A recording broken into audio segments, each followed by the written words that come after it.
સુરતના ચોક બજાર પોલીસ સ્ટેશનની હદમાં આવેલ તાપી નદીના કોઝવે પાસેથી ગળું કપાયેલી હાલતમાં 38 વર્ષીય ઈસમની લાશ મળી આવતા પોલીસ દોડતી થઈ ગઈ હતી।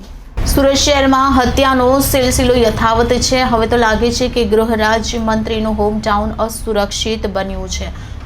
ઉપરી હત્યાની ઘટનાઓ બનતા લોકોમાં દહેશતનો માહોલ જોવા મળ્યો હતો। એક પછી એક હત્યાથી આખું શહેર ધણધણી ઉઠ્યું છે। પોલીસ કમિશનર વગરના સુરત શહેરમાં લુખ્ખા ટપરીઓ બેફામ બની ગયા છે। આજે ચોક બજાર પોલીસ સ્ટેશન વિસ્તારમાં વધુ એક હત્યાની ઘટના સામે આવી છે। સિંગણપોર કોઝવે ખાતેથી તાપી નદીમાંથી ગળું કપાયેલ હાલતમાં ડેડ બોડી મળી આવતા ભયનો માહોલ સર્જાયો હતો। ઘટનાની જાણ થતાં જ પોલીસના ઉચ્ચ અધિકારીઓની ટીમ ઘટના સ્થળે દોડી આવી ડેડ બોડીને પીએમ અર્થે હોસ્પિટલ મોકલી આપી આગળની કાર્યવાહી કરી હતી।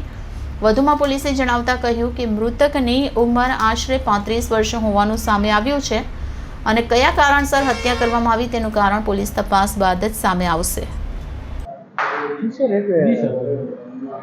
આજરોજ સવારે 8:15 વાગ્યાના સુમારે કંટ્રોલ રૂમ પર એક ફોન આવેલો કે એક અજાણી લાશ કે જે તાપી કોઝવે પાસે તરતી હાલતમાં જોવા મળે છે। જે બાબતે પીસીઆર અને ઇન્વેસ્ટિગેશનના ઇન્ચાર્જ અધિકારીશ્રીઓએ મને જાણ કરેલ અને પોતાને મોકલતા એક અજાણી આશરે 30 થી 35 વર્ષની મેલ પુરુષની ડેડ બોડી પાણીમાં તરતી હાલતમાં જોવા મળેલ છે, જેને સ્થાનિક લોકોની હાજરીમાં એને બહાર કાઢી અને હાલ સિવિલ હોસ્પિટલમાં લઈ આવેલ છે અને આગળની કાર્યવાહી ચાલુ છે।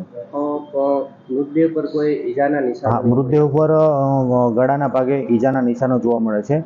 પ્રાથમિક તારણ પીએમ નોટ આવ્યા બાદ ખ્યાલ આવશે।